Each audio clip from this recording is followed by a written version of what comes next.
Hey YouTube, been a while since I posted a video, so I wanted to kind of let you know what I've been doing.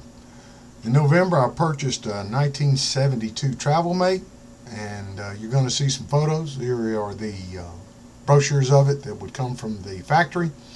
Those are not my images, they were some I just gathered from downloads. This is the interior, the way it would look coming from the factory. Obviously mine was not in that condition. So I did have the yellow stove and that same basic layout. Mine had a lot of rot. As we move through the video, you'll see the damage and you'll see the repairs and you'll see the process.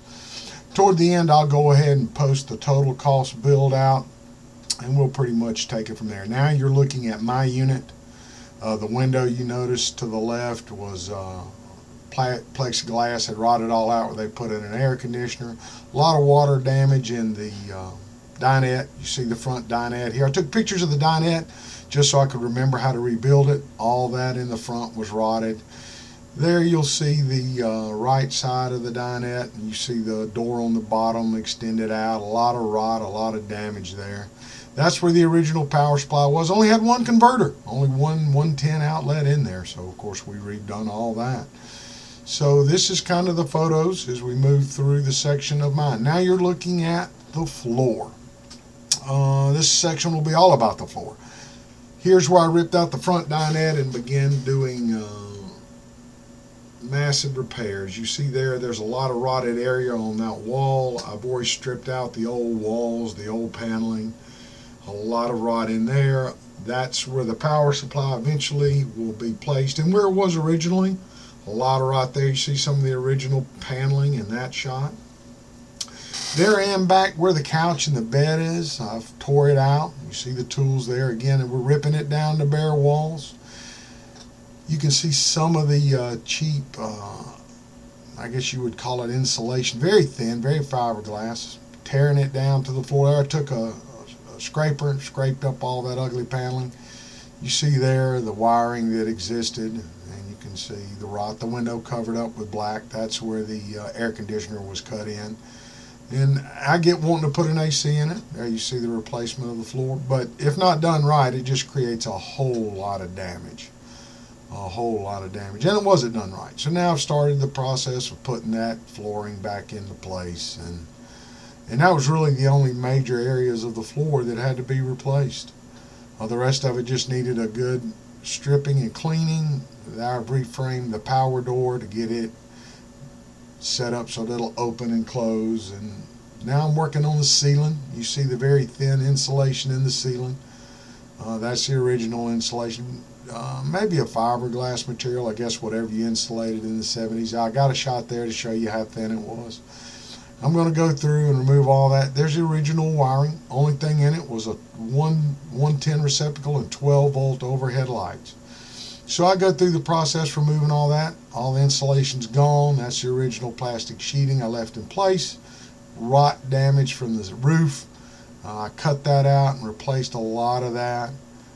Some of the timbers were fine. Those lines you see running there, power supply, are lights and the tail lights.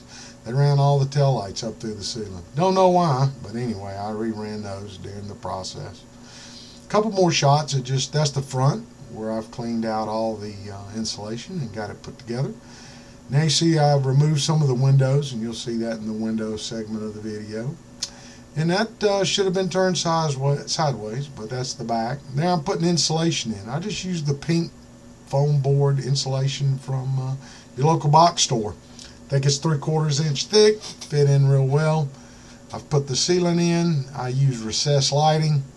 I've got 3 of them, 3 banks of 2. So there you see the paneling on the walls. There's the recessed lighting I used. Most all my materials are Home Depot. There's the window where the air conditioner was. A lot of Home Depot and a lot of Amazon. That's the window that rotted out, taking the front window out, restructuring the plywood. And that was the window that was cut to pieces to put the AC in. No way to repair it. It's a 1972 aluminum extruded window. Can't reorder it. To buy a new one would have been $700-800. So I just found a guy that had an RV for sale, a camper for sale, and I bought a window out of it for $100. And you'll see that on the cost sheet at the end. So just a couple pictures of that destroyed window. What a shame. There it is. The back window has been reframed in. It's back in place. The windows are out. You see I took it down to the metal. Starting to reframe it. Again, another shot of the windows out. I think we've already seen that. The other side, all the windows out. And there's the back windows out. Kept it jowies. Replaced the jowiest windows. There's the front window. Got it pulled out where the door's at. Jowiest windows back in now. I like the jowiest crank. I like the style. I hated to have to replace that front side window. There's one of the make and models of the windows. But it had to be done. There it is where I cut and replaced the board. That's where I'm going to cut to put the new window in. It's oval shaped. Again, another shot of the front. You see the wiring. A lot of extensive work, a lot of paneling going in, a lot of structure being replaced. See a lot of rotted wood there, a lot of structuring. Again, I removed all that wiring from up top, reran all new wiring, really rewired the whole thing, so you'll see some of that coming up here in a little bit. Now you see the oval shaped window to the right side. You see the windows being replaced. There's the front dinette being structured in. Sink being built, AC sink in, created a hatch door for it. We've seen that shot of the front, forgive me for that. We've seen all those, but again, that's the dinette. They're all part of the dinette. How I restructured it, put the power at that door, awful big door for the power. There's the front with restructuring. Now you see parts of the dinette being put in. There I am, I built one chair. Putting it together. There's another set built with the original cushions, and there's another set with the original cushions. In the modification I did, I had to recut the cushions and reframe those and recover those. You'll see it. There's that part put together. You see the whole front coming together. Rebuilt that structure and put it in. And then rebuilt the backing and put that in. Under there is going to be the power. And that just really is just a closed-in area. Could have been storage, but we just left it closed in. Was going with a PVC for the power line. I chose not to do that. I chose to do some black wire casement that looks much better than just PVC. There again, restructuring the dinette set. That's our main storage is on that side. You'll see in a little bit. Power on the other. And that's it, completed. The dinette's reframed, restructured, re-put together. And I'm pretty pleased with it. Sleeps well. Now there is the oval window with the wiring going to there's the beginning of the wiring in the door. You saw TravelMate on there. And that's the beginning. I put in a new power box, ran a 30 amp 110 service. Comes out of that, goes straight into two ground fault receptacles. There's your plug for outside power. And then once it goes through those ground faults, it feeds the rest of the unit. That way, if anything grounds, the ground fault trips, it kills power. Now you're seeing the light installed in there, a fuse box, and original transformer from 1972. There's original transformer, USB power supply, tools as we're working through it. That's what it looks like on the back side. There it is, rough wiring. I've cleaned it up a little bit more. You got a battery auxiliary. Now we're putting walls and paneling together. Now we're structuring all the paneling. I use Luan or a 3/16 plywood. You see it framed in there. All that came from your big box store. And there's the front aluminum shell tore down. That should have been placed in a little bit earlier. Of course, we've seen that all restructured and reframed. There it is in a tear down. That should have been added in earlier on. That one should have been added in earlier on. Again, these are just segments of walls. I tried to break it down to ceilings, walls, sink, things like that, so you could really get a look at the build out and the amount of effort that went into it. There was the plumbing. We pulled out the original sink. We've gone back in and done a simple plumbing. It came with no bathroom and no holding tanks, as you saw earlier. In the very beginning, you saw pictures of original interior. And that was just a closet. In a camper of 14 feet, I don't need a closet. Most of the clothes will just be in bags. But you see here some of the damage, water damage to the walls, water damage, more water damage to the walls. A lot of that. The roof leaked, and the side windows leaked, the front leaked. So I tore it down to just a very basic shell. and then remounted a lot of the bottom framing, and then that supported the walls and everything else. I didn't separate the walls from the frame. So here that was a picture from the original window. It was tore out. Some more walls and windows there. Tried to include maybe a little too much. But now you're beginning to see some of the paneling and some of the wiring starting to take place. There's the walls fully insulated. It took a while to cut all those squares, but it really turned out nice, and it's really, really helped tremendously from what it was early on in the summer. Again, you were looking at more of just the walls and the insulation of the walls. There's some of your basic wiring taking place. I put receptacles in it all the way through it.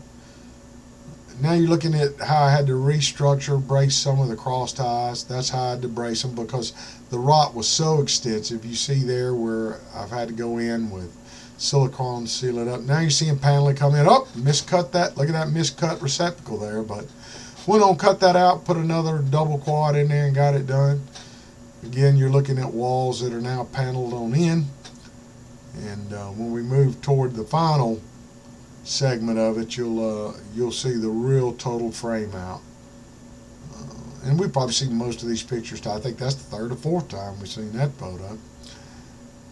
So, and that's second time for that one. So it goes to show that I may be good at restoring a camper, but I'm terrible at editing, right? Some of the photos are used again and again. I guess the wall and the windows all kind of fall together in our work. So we're moving on through with this here.